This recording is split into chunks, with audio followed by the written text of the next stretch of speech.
তো ভাইরা যারা যুবসাথীর ফর্ম ফিল আপ করেছিলে অনলাইনে এবং যারা ক্যাম্পে গিয়ে জমা দিয়ে এসেছিলে, তো তাদের আজকের স্ট্যাটাস চেক করার জন্য তাদের বলবো যে অফলাইনে জমা দেওয়ার জন্য তাদের কী দেখাচ্ছে এবং যারা অনলাইনে করেছে তাদের কী দেখাচ্ছে। তো অনলাইনে যাদের দেখাচ্ছে তো তাদেরকে আগে দেখাবো, সেটা দেখে নাও। তারপরে আমি অফলাইনেরটাও সেটাও আমি দেখাচ্ছি, দেখে নাও, তারপরে আমি বলছি। তো আমি চলে এলাম মোবাইলের স্ক্রিনে। তো এখান থেকে আমি চলে যাব ক্রোম ব্রাউজারে। ক্রোম ব্রাউজারটা ওপেন করে এখানে আমি লিখব APAS, এটা লিখব। এটা লেখার পরে আমি এখানে সার্চ বারে সার্চ করব। তো সার্চ বারে সার্চ করলে এখন যুবসাথী এটা চলে আসবে। তো আসার পরে এখানে দেখতে পাবেন যে চেক স্ট্যাটাস, চেক স্ট্যাটাসে ক্লিক করা হবে। চেক স্ট্যাটাসে ক্লিক করার পরে তো তারপরে এন্টার ইওর মোবাইল নাম্বার। তো যে মোবাইল নাম্বার দিয়েছিলে সেই ফর্মে, তো সেই মোবাইল নাম্বারটা এখানে টুকে দেওয়া হবে। এখানে মোবাইল নাম্বারটা দেওয়ার পরে যে নাম্বার দিয়ে রেজিস্টার করা হয়েছিল, তারপরে এখানে যে ক্যাপচারটা আছে ক্যাপচারটা দেব 13+2, 13+2। তো যোগ করলে টোটাল হবে 15। তো এখানে 15 বসিয়ে দেবো ক্যাপচারটা দেওয়ার পরে গেট ওটিপিতে ক্লিক করব। তো গেট ওটিপিতে ক্লিক করার পরে আমরা একটু ওয়েট করব। তো ওই মোবাইল নাম্বারে একটা ওটিপি যাবে। তো ওই ওটিপিটা নিয়ে এখানে 6 সংখ্যার ওটিপি যাবে। তো ওটিপিটা আমরা এখানে ফিল আপ করে দেব। তো ওটিপিটা দেওয়ার পরে এখানে এটা ওপেন হয়ে যাবে। তো আমি ওটিপিটা বসিয়ে দিলাম। ক্লিক করার পরে এখানে দেখতে পাবেন your application form has been submitted successful your. তো যারা অনলাইনে সাবমিট করেছে তাদের এটা দেখাবে, ওখানে নাম্বারও দিয়ে দিয়েছে।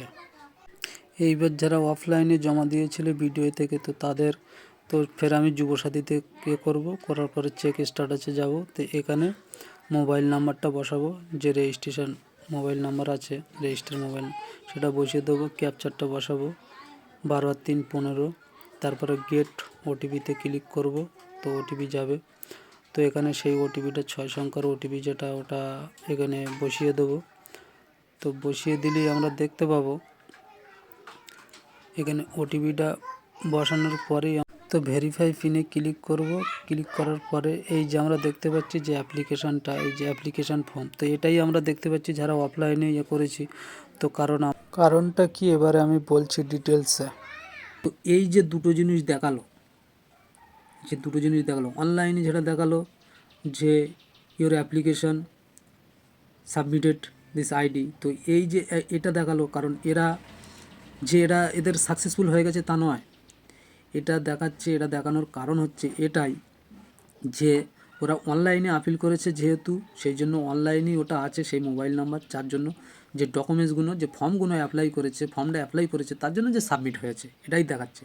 যে ওদেরটা সাকসেসফুল হয়েছে এটা নয়, কারণ কাজ হবে 26 তারিখের পরে। 26 তারিখের পরে এবার ওটা দেখাবে পেন্ডিং কি রিজেক্ট কী সেটা দেখাবে।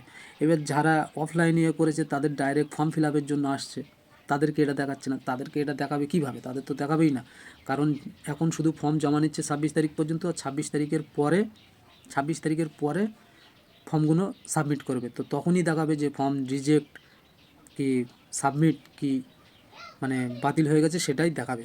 তো নিয়ে এখন যারা দেখছো স্ট্যাটাস চেক করছো, যারা অফলাইনে করছো, যে তাদের ফর্ম সামনে চলে আসছে বলে যে আমাদের হয়নি, এরা অনলাইনে করেছে এদেরটা সাবমিটেড দেখাচ্ছে না, এমন কিছু নয়।